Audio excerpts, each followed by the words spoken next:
All right. Well, I am Brent Gleason, CEO at Taking Point Leadership. With me is Matthew Linnig, our VP of Programs, longtime friend, candidate in Naval Special Warfare. As an organization, it's our mission to equip committed teams with the leadership tools and professional development necessary for navigating change and growth with accuracy and precision.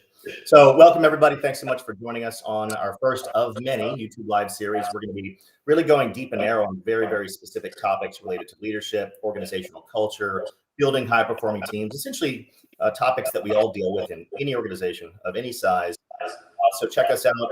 We'll remind you at the ending, at takingpointleadership.com, go to our resources page, check out our programs, check out the books, case studies, whatever content you want. This is recorded, so this will be available to you on our YouTube channel. And then, of course, subscribe to our newsletter for more updates, more content, Forbes articles, any tools that you guys need to continue to level up as leaders and influencers in your organization. So with that, Matthew, I wanted you to give just a quick intro. I will say prior to doing that, though, we encourage everybody to ask questions. We want this to be very interactive. So as it relates to the topic of how we deal with toxic high performers in the organization, we all know who they are. Sometimes they're in the middle, sometimes they're at the bottom, sometimes they're at the very top. But after Matthew's intro, we'll get into some of those personas and then dive into the topic itself. So Matthew, give us a quick synopsis of your background. Quick fun fact for all of you. Matthew spent 30 years in Naval Special Warfare. They finally kicked you out with no serious.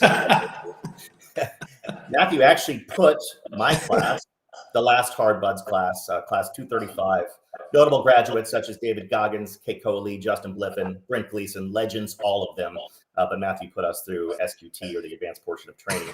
And we have been teammates, deployed together, known each other for many years. And Matthew, again, super honored to have you on the team as a senior leader here at Taking Point Leadership. So give us a quick synopsis of your background for context for everybody viewing today.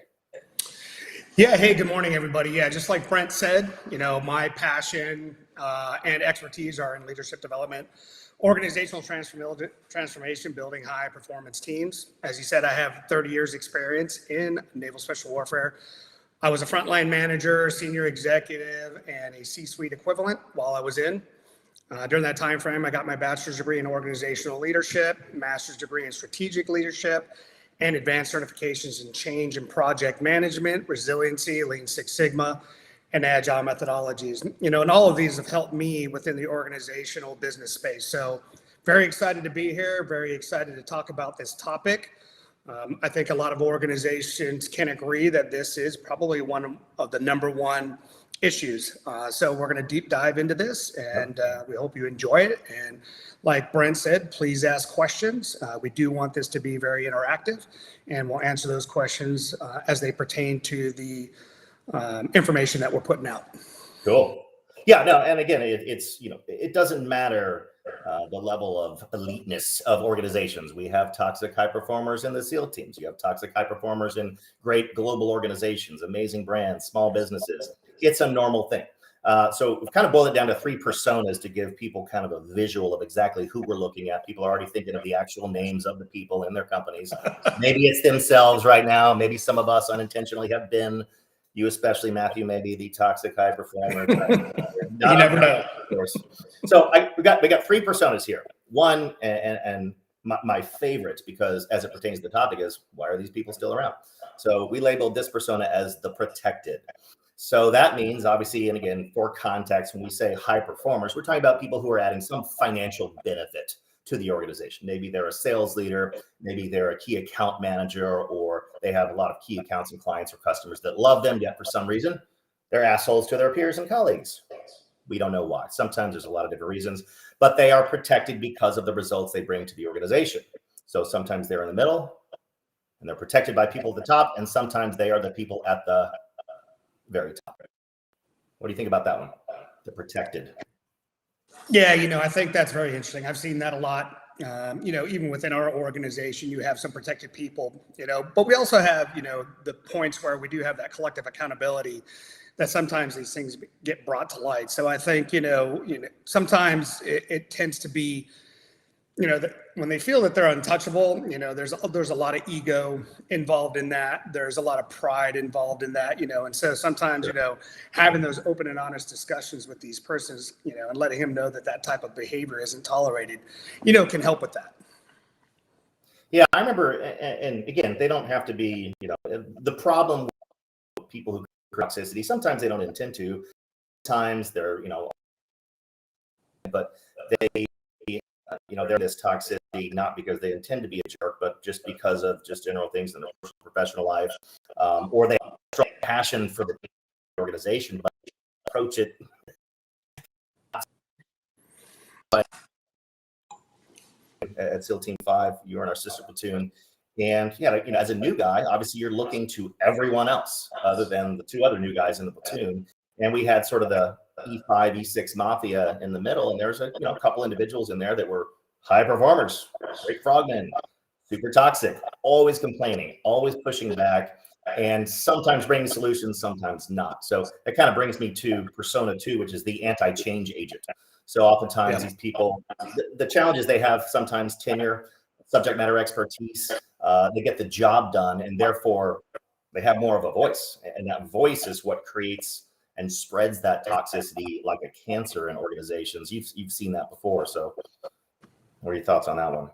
The anti-change agent. They're always pushing. So it's quite interesting. I've seen a few of those, and they're a very interesting breed, right? Because the problem with them is with the senior leadership, they'll play the game, and then it's the toxicity down below in the mid-level manager areas where they really kind of cause that, cancer, if you will, and it starts to spread. And, you'll hear it every once in a while. You hear a little bit of mumbling, but it never really reaches the top. And then that's where it can become really, really problematic. And so, I think, I've heard some rumblings before, and I've tried to cut that off pretty quickly. But yet, not only do they build, cause toxicity, but they also build a little bit of a coalition, which I find, quite interesting. Yeah, they do. They're going to have their camp of people who listen to them because of that tenure, that subject matter expertise, whatever it is. Maybe they're a likable person, but their intended or unintended negativity grows a following. And that is one of the reasons that those people either have to be coached and quickly changed and go through a behavioral shift, or they have to be given the opportunity to seek life somewhere else. The third persona is, kind of the person that's not necessarily intending to be toxic, but we call them the gossip clown. They are the CEO, the managing director of the gossip mill in the organization. They create cliques. They spread gossip, true or untrue. Usually it's not that factual. And oftentimes those people are very social. We've seen these before in different organizations. They don't mean to create toxicity, but anybody who is spreading gossip, spreading rumors, especially if they hold a management or leadership role or title, and have people who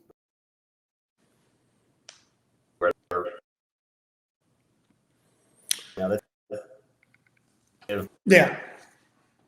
I think those types of individuals are, they're very cunning, and they're very precise in the way that they engage with other individuals, and they start to spread, that type of toxicity because they do it in a way that's very backhanded, if you will, right? So to your face, they're one way, but then, to other people, they just, they put in, slight little comments here and there, or they say certain things, just to kind of maybe, engage with another person. And, this type of little negativity that they press in there, all of a sudden, causes that individual to think differently about you, and that kind of stuff is just, it's very backhanded.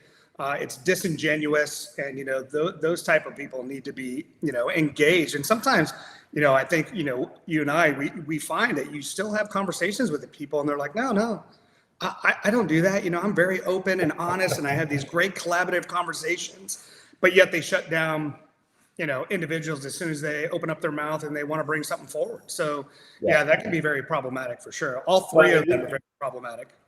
We currently, obviously, within Taking Point Leadership, we have the opportunity to work with leaders all over the world in some big organizations, medium-sized organizations, and seeing how these nuances play out, and seeing how especially sometimes the protected, the global sales leader who drives a lot of revenue, but is toxic. But let's get real quick into the results. And I want to remind everybody watching, please do throw some questions in the chat, because we want you to walk away with some actions and some insights that you can, implement. So, the results obviously in those cases are typically you're going to have 5 or 6 other people 1 foot out the door because of that one individual, especially if they're a manager and they're creating toxicity within their own teams or the teams of their peer groups or other divisions they have to work closely with.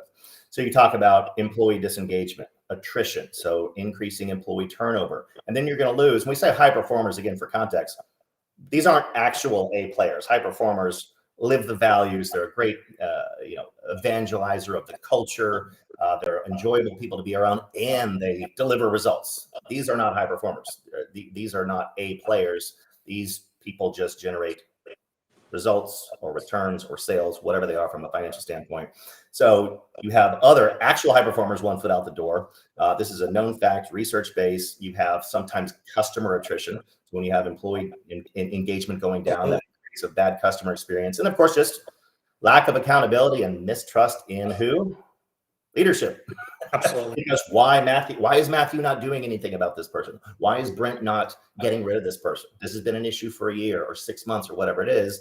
And then some of the data you shared with me from, I think it was a Harvard Business Review article, was that here in the US, annually, toxic cultures are attributed to a $50 billion loss in productivity. 50 billion. So tying these behavioral things down to your financial performance, your top line, most importantly, your EBITDA, your profit, and your margins, it's a big deal. Absolutely. Why do managers not prioritize culture and these types of initiatives like they should? Everybody theoretically knows that culture is important these days, and in Trump's strategy, blah, blah, blah. Yet, especially in uncertain economic times or changes in the economy or the market or their industry, the first things to go are developing talent, culture initiatives, a lot of these things that take care of the people. Yeah, it was quite interesting. There was another study that said, 1,400 global CEOs and board members revealed that this is the top issue in retention, right? So if an organization, you really got to look at the culture, because if a company is rewarding this type of behavior, it does show a lack of accountability, and that causes distrust in leadership. Additionally, it shows the other employees that this type of behavior is tolerated and it's celebrated, and then that becomes problematic. And lastly, if this is not the type of culture you want in your organization, then you need to stop it. Otherwise, it's going to become a top talent retention killer, and that is definitely problematic for the organization. So you have one person who's a high performer, but yet he's causing everybody else to just either 1 foot out the door, already looking for another position, right? And I think what we talked about yesterday was, if that person leaves, nobody is going to miss them. And all of those other performers are going to go ahead and step up, and the company is going to be 10 times better off. I tell you, I couldn't agree more. One thing, and simply put, is that, as leaders, we get the behaviors we tolerate, period, full stop. And I remember in the past where there's, a subject matter expert or a director in division in my previous company that was amazing. I was like, they're the smartest person. They have respect from our clients, but they're a total asshole. But we kept hanging on to him. But when we finally let this person go, only good things happened. Other people stepped up. New talent came in. Nothing bad happened at all. No loss of revenue. Morale went back up. Other people didn't quit. We've got some questions in the chat feature, so thank you guys for that. One of the first questions, actually, I love the transparency, was that someone just said that I was the toxic high performer. We've all probably intentionally or unintentionally have been that way in the past. And the comment stems into the fact that, such as in meetings, I didn't accept other ideas because of my, perceptions and things like that. So yeah, and that's a good example of somebody who's not intentionally being a toxic high performer, but it's like my way or the highway. Here's what we're going to do, because you're kind of drinking your own Kool-Aid a little bit and you're driving those results. And Sharon made a good point too about that toxic performer who drives results. Let's say it's in the sales organization, that the deals kind of seem to fall into their lap, and therefore they're generating revenue for the business, and or they probably fall into that protected category. And Sharon, the other piece of that question was also, how do you deal with a toxic top performer who feels the company has wronged them. Oh, here we go. We got a victim mentality. We're going into the victim mentality when it's actually the opposite. This is a really good point because you've seen that too. We've all seen that where they take on the victim mentality, the victim persona. The company has wronged me, and therefore, yet they stick around for some reason. They're still sticking around, which is obviously a challenge. So getting obviously into results orientation, which is why we're here, is looking at, okay, what do we do with toxic people in the organization, regardless of rank, title, or tenure, when it becomes a problem? Now, when it's the CEO, which we see that sometimes, we'll put that into a different bucket and address that in a minute. But there are great change initiatives and culture initiatives that can happen from the middle, from within, influenced by great people. And you kind of contain some of that toxicity at the top. But the results are pretty simple. What needs to be done is pretty straightforward, just not always executed as rapidly as we probably should. One is coach the person. Give them some radical candor. Tell them what they need to hear. Matthew, you were telling me the other day that tell that story. You're talking about where someone is, they don't even realize that they're creating toxicity, and they will change their behavior like that because they care.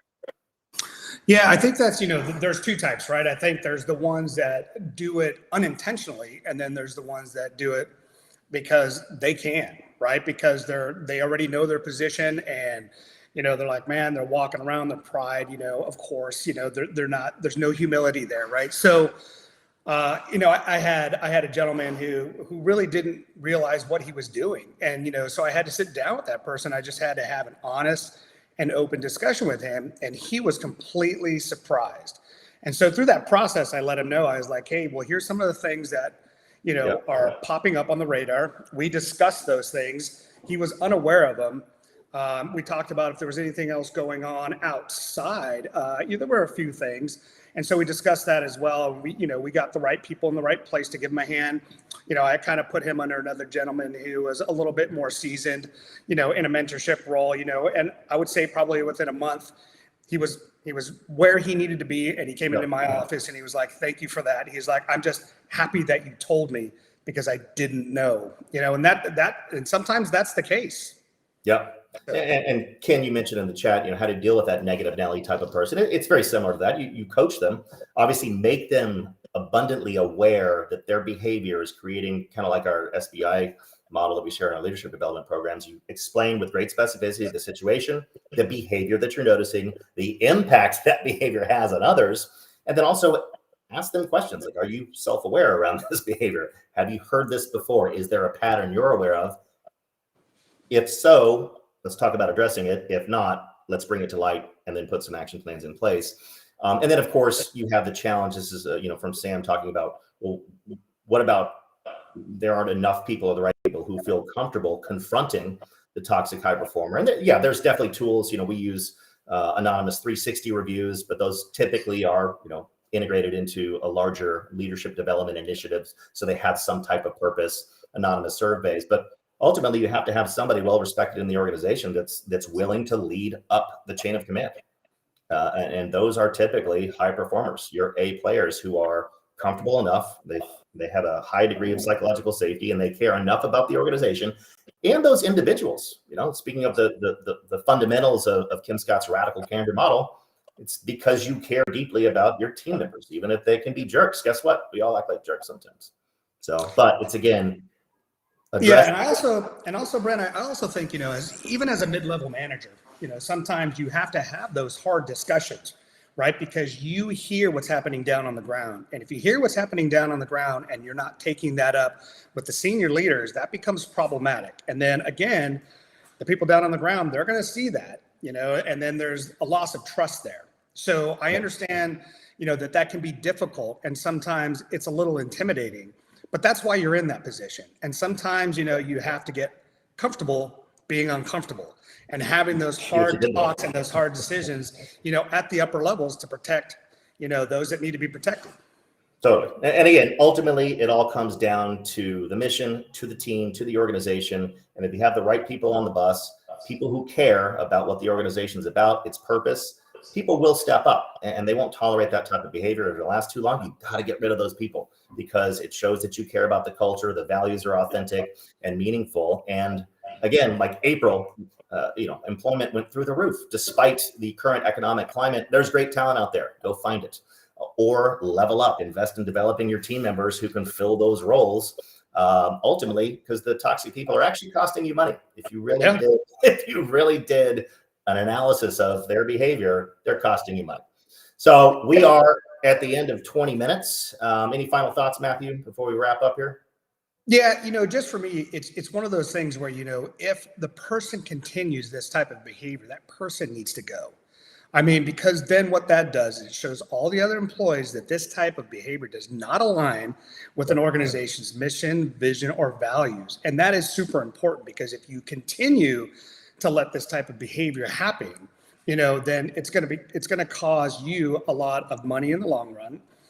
And then it's going to keep some of your other performers that, are potential star performers and high performers, that are going to do a lot better for the organization as a whole. So I would just recommend, my position on that is pretty clear. Yep. And again, you can use those micro moments as opportunities to talk about the values and the culture that you have in the organization. So when that person is removed,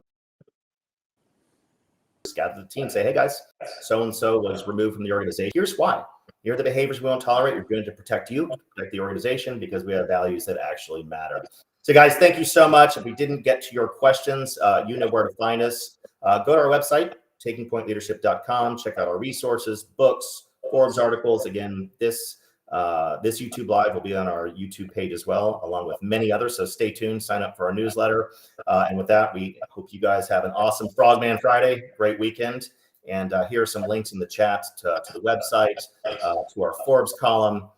And also stay tuned for Taking Point Academy, our new highly interactive virtual change leadership certification course coming next week. So you can also go to takingpointacademy.com and sign up for updates. We are going to be launching next week. So if you want to become a certified TPL change leader, we got you. Thanks, guys. Have a great weekend. Out. Have a good one.